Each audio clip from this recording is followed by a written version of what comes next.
The Prophet kept his arm of the navel. There are other Sahih hadith in Sahih ibn Khuzaimah which say that the Prophet kept his hand on the chest. So when there are Sahih hadith saying the Prophet kept on the chest, the hadith below the navel is zaif. So the right way to offer salah,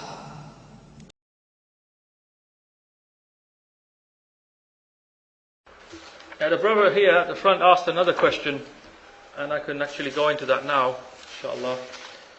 And I saw him with the book as well that we're referring to.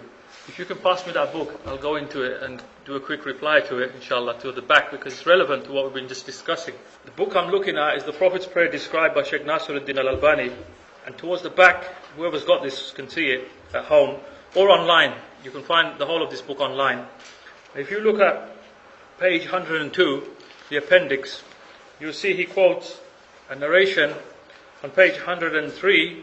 What's authentic from the Prophet ﷺ with respect to the position of the hands is that they should be on the chest. There are many ahadith about this, so he claims, but let's see why he brought forward.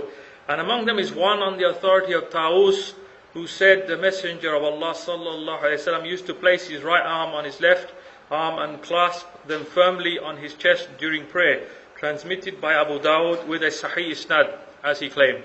Although this is mursal, so he's admitting that Taus al-Yamani didn't hear from the Prophet ﷺ. He dropped the name of his authority, meaning the name of the companion. It is enough as proof for all scholars. And you know that we've spoken about mursal. Do all scholars accept mursal narration? No, they don't. You've heard this last weekend. So that's number one. With all their various opinions regarding the mursal hadith, so it seems to be indicating there's various opinions now on the mursal. Since it is sahih as a mursal isnad, so he's saying the isnad is sahih, and has also been related as mawsul, meaning in a fully connected manner as well, without the dropping of the name of the companion, in many narrations, so he claims. Hence, it's valid as proof for all. Some of the supporting narration then he gives. So let's look at the first narration, just from the top of my head, that this narration from Taus, yes, it's in Sunan of Abu Dawud, but he didn't clarify why it's authentic. If you go back and check the chain of transmission, there's one narrator in there by the name of Suleiman ibn Musa. Now go back and check the biographical details of Suleiman ibn Musa, and you will see jar and ta'adil on him. Okay, overall status, he's saduq, if I recall, that he's truthful, but later on he started to make errors as well. One thing that you will find, that if you go back and check his biographical details in Tahdhib al-Tahzib of Ibn Hajar al-Asqalani, which is one of the last books dealing with jar and ta'adil from the 9th century, is that he's missed one point of jar specifically, and that point of jar, it comes from who? None less than Imam al-Bukhari. How do we know that Ibn Hajar al-Asqalani and everyone before Ibn Hajar had missed this point? Is that we have today the book known as Ilal al-Kabir of Al-Tirmizi in print. And Ilal al-Kabir, Al-Tirmizi, sometimes he asks al-Bukhari, what's your view on such and such narration or narrator? If you go back to Ilal al-Kabir, you will see that Tirmizi asked al-Bukhari, what's your view on Sulaiman bin Musa in the chain of transmission of this narration going back to Taus? What did Imam al-Bukhari say? Munkarul hadith. He's rejected in hadith. Now what does that mean? This is a very, very severe jar by Imam al-Bukhari, by the way, and Nasiruddin al-Albani knows that, but he didn't know of this view of al-Bukhari. If he knew this point, then he'd be struggling to authenticate this chain. Why? Because he knows very well, and knew very well when he's alive. If Imam al-Bukhari ever says about a narrator munkarul hadith, then al-Bukhari is on record as saying that he's abandoned, I don't utilize any of his narrations in any perspective whatsoever. It's like on the level of matruk, abandoned.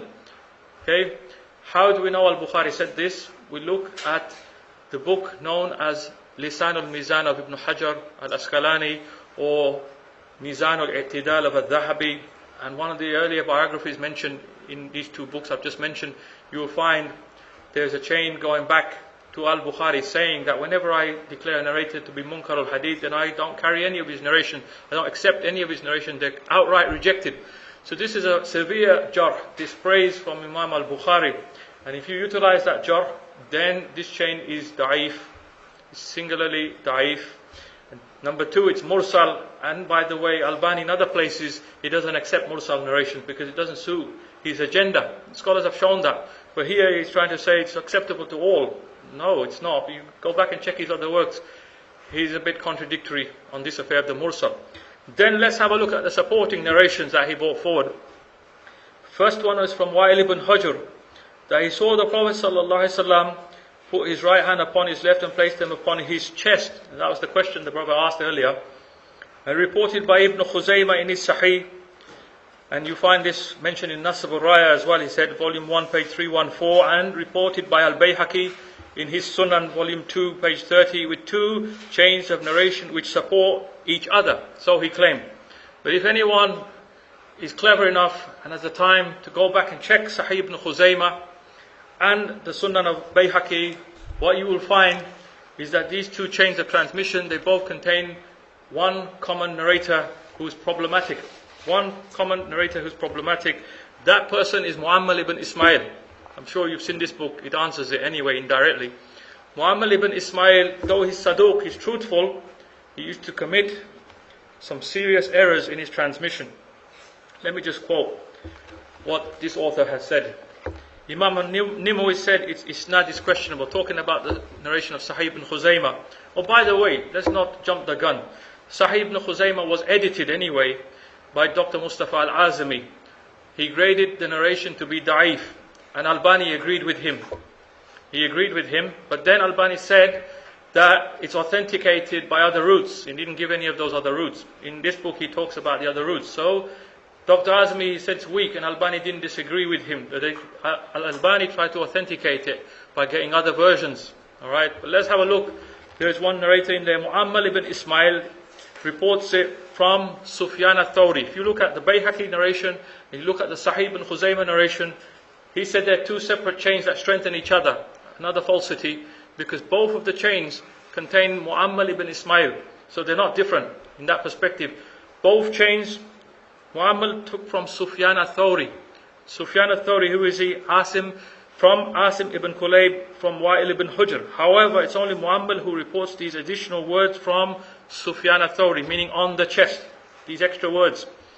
And now Sufyan's other students, meaning Sufyan al-Thawri's other students, include Abdullah ibn al-Walid, who narrates this hadith from him, but does not include these words, and you find it also in the Musnad of Ahmad like that.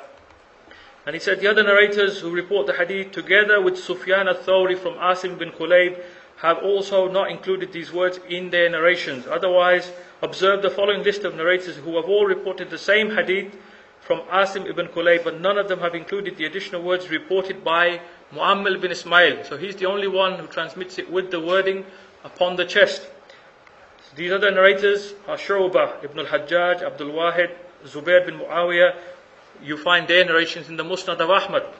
And Za'idah ibn Qudama, as in Imam Ahmad's Musnad, in the Sunan of Darimi, the Sunan of Abu Dawud, and Nasai, and Al-Bayhaqi. Bishr ibn al-Mufaddal, as in Sunan of Ibn Majah, Abu Dawud, and Nasai. Abdullah ibn Idris, as in Sunan of Ibn Majah. Salam bin Salim, as in Abu Dawud, Tayalisi's Musnad. And Ibn al-Qayyim al-Jawziyah, he's mentioned in his book I'lam al-Muwaqqi'in, no one has said upon, meaning upon the chest, apart from Mu'ammal bin Ismail. So this is an error from Mu'ammal bin Ismail. Therefore, as Imam al-Nimawi has concluded in his Ta'aliq al-Hasan, this hadith with the additional wording of upon his chest is extremely weak. And this narration, you will find another version in the Musnad of Ahmad that we're going to mention as well. We're going back to a different companion, not Wa'il, but Hulb. And then there's more where the Jar and Ta'adil about Mu'ammal bin Ismail has been mentioned. And then Hafiz ibn Hajar has mentioned in Fathul Bari that there is da'af, meaning weakness in Mu'ammal bin Ismail's narrations from Sufyan, meaning Sufyan al-Thawri. Now one thing that's been missed in this book, and missed by virtually every author who's talked about this issue, and is a giveaway to the problematic nature of this narration from Wa'il ibn Hujr, is this point, in fact, that in the chain was Sufyan al-Thawri. Remember? Sufyan al-Thawri. What was his personal view? Where should the hands be placed in Salah? Who can tell me? Beneath the navel. Under the navel. Sufyan al-Thawri's own personal practice was to place the hands beneath the navel. How do we know that? Because early scholars have mentioned that. One of the earliest scholars to mention this is Ibn al-Mundhir. Some regard him as being a mujtahid. in his book Al-Awsat. It's from the 3rd century. In Al-Awsat, he mentioned this position that Sufyan al-Thawri held the view of placing the hands beneath the navel. Then even after him, we get people like Abu Umar ibn Abdul Bar that I mentioned earlier today, in his Al-Tamheed, saying the same thing, that Sufyan al-Thawri held this position. And there are a number of others. Right down in this day and age, their own scholars have accepted this. I mentioned the name Al-Azim Abadi. In his commentary to Sunan of Abu Dawud, called Awn al-Ma'bud, himself affirms that Sufyan al-Thawri's position was to place beneath the navel. And then his successor, his student, Abdul Rahman al-Mubarakpuri, in his commentary to Tirmidhi, known as Tuhfatul Ahwazi, also affirms that Sufyan al-Thawri's position was to place beneath the navel. So how come they didn't mention this point about the problem with this narration? Why? Because why? I'll tell you why. Because Sahih ibn Khuzaymah was such a rare work, such a rare manuscript that most scholars didn't have access to it or the chain of transmission. Very few people had access to it through the centuries. So they couldn't actually give a fair assessment. They just relied on Ibn Khuzaymah's inclusion of it in his Sahih. They thought, well, it's in Sahih ibn Khuzaymah, so it must be Sahih. But if you analyze it from principles of Hadith, the number one problem is that the narrator, if he contravenes what he's narrating, meaning acts contrary to what he's narrating, then straight away there's an ilal in the text, or it's been abrogated, the text, by another narration. Does that make sense? The same applies to this second narration that Albani talked about. In Sunan al-Bayhaqi, it's through Mu'ammal as well. And he didn't mention this chain for his own reasons, but go back and you'll see what I'm talking about. And lastly, he said, another narration to support the Mursal of Tawus, he goes, that Qabisa bin Halb from his father, meaning Halb, a Sahabi, who said, I saw the Prophet ﷺ leave after completing the prayer from his right and his left, and I saw him place this upon his chest. This upon his chest. So Yahya ibn Sa'id, who's the teacher of Imam Ahmad in the chain of transmission, he said, now he's explaining it now. Remember we said sometimes narrators explain the text? Here's an example. Yahya ibn Sa'id described the right hand upon the left above the joint. And it's reported in the Musnad of Ahmad, volume 5, 226. That's the first edition. The first edition that was printed more than a century ago. It's called the Maimuniyah edition. The Musnad of Ahmad was first printed in 6 large volumes. It's called the Maimuniyah edition. And then he tries to say that the chain is authentic, but there's a problem with this chain, and he hasn't given the full chain. What's the problem? Number one, it comes through Sufyan al-Thawri again. I've already mentioned to you what Sufyan al-Thawri's personal action was in contravention of the text that he's supposed to have narrated. Then you get other versions of this hadith, you get this book, and you'll see this narration is mentioned. Observe the following narration of the same hadith from Halb, without the extra wording upon the chest. Abu al-Ahwas reports from Simak ibn Harb, who's in the chain for all of these versions. As well from Qabisa bin Halb from his father, that the Prophet ﷺ would lead us in prayer and would clasp his left hand with his right. And Sharik reports from Simak from Qabisa bin Halb from his father, who says, towards the end of a longer hadith, I saw him place one of his hands on the other, and I also saw him turn once towards his right and once towards his left, and so on. There's a number of other versions. So in the end he quotes Imam al-Nimawi in his Ta'aliq al-Hasan. Imam al-Nimawi is a scholar from India, just for the record, who lived about a century ago. He was one of the famous students of a famous Hanafi muhaddith of his time in India, Shaykh Abdul Hayy al-Lucknawi. The book I'm referring to of al-Nimawi, it's called Athar al-Sunan, and inshallah it should be printed by Turath Publication House here in London. And the notes, Ta'aliq al-Hasan means good or beautiful notes to the book Athar al-Sunan by al-Nimawi. So you can get more answers if you go back.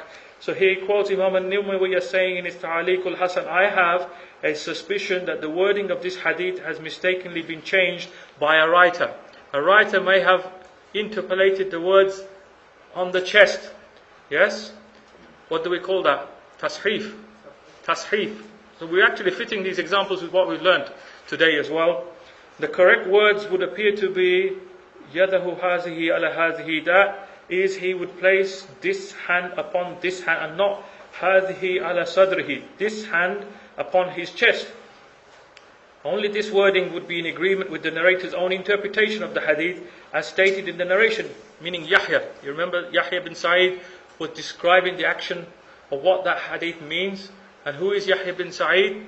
He's the Shaykh of Imam Ahmad ibn Hanbal, one of the biggest Imams of Hadith. If you go back and read his biography, he would give fatwa according to the madhab of Abu Hanifa. What's the madhab of Abu Hanifa on this position? It's beneath the navel as well. And then this would also tally with all the other narrations of this hadith that do not contain the wording upon the chest, and would also explain why the following authors have not included this narration in their comprehensive works, meaning this narration from the Musnad of Ahmad.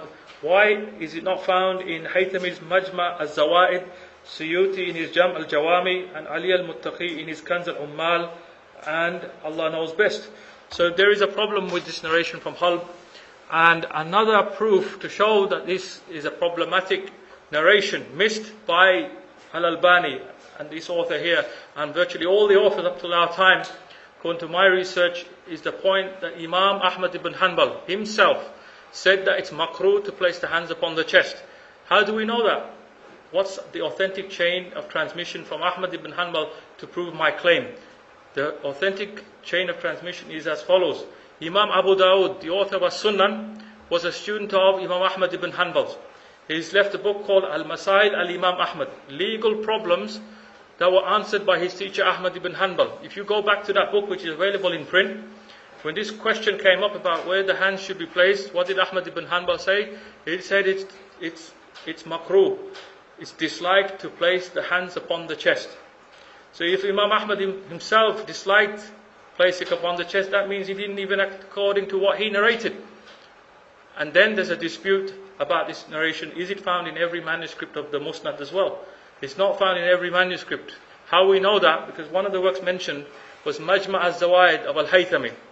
This is a special type of hadith collection, and we're going to talk about that later. But Majma' al-Zawaid, just quickly, compiled by Al-Haythami, who's the student of Zainuddin al-Iraqi, and he's the Shaykh of Ibn Hajar al-Asqalani. Majma' al-Zawaid is a book which utilized the three Mu'jams of Al-Tabarani, the Musnad of Abu Ya'la al-Mawsili, the Musnad of Al-Bazzar, and the Musnad of Ahmad ibn Hanbal. So we have how many books? 6 books. The methodology goes like this, that he would narrate all the hadiths from these 6 books, meaning Al-Haythami, with the exclusion, omitting the narrations that you find already in the Sihah Sitta. In the Sihah Sitta. Okay? So he only included the narrations that you find uniquely in those 6 books. Leave out the narrations that you can find in the Sihah Sitta. Alright? So one of the works Al-Haythami used was what? The Musnad of Ahmad. If you go back to Majma' al-Zawaid, he never knew of this narration from the manuscript of the Musnad that he had in the 8th century. And at the beginning of Majma' al-Zawaid, by the way, Al-Haythami gives his chain of transmission going back to the Musnad of Ahmad. So he had the Musnad conveyed down to his time with a chain of transmission, a certain manuscript. He didn't know of it. So there is an argument as well that not all the manuscripts have this narration with that wording upon the chest, ascribed back to Halb. Alright? And another edition of the Musnad that's available in print is the edition of Sheikh Shu'aib al-Arnaud. If you go back to his edition, he's also said that this wording upon the chest is not been accurately preserved. It's ghair mahfuz. It's not correctly preserved by one of the narrators. So therefore, these 3 narrations I've just quoted to you from this book of Al-Albani, Taus, Halb and Wa'il ibn Hujr, they're all problematic. And let's give you some final conclusion, that Shaykh Al-Albani doesn't belong to any madhab, but today his successors, at least 3 of them have also agreed with what I've just said to you, that these narrations about placing on the chest, they're all weak. One of them, let me name them. One in Makkah, Abdul Rahman al-Faqih. Who is he? He's one of the people who's in charge of a forum, a very active Salafi forum called ahlulhadith.com. You can ask him this if you like. Contact him by personal message. He's written on this as well. Another one, Khalid al-Shaya from Riyadh. He's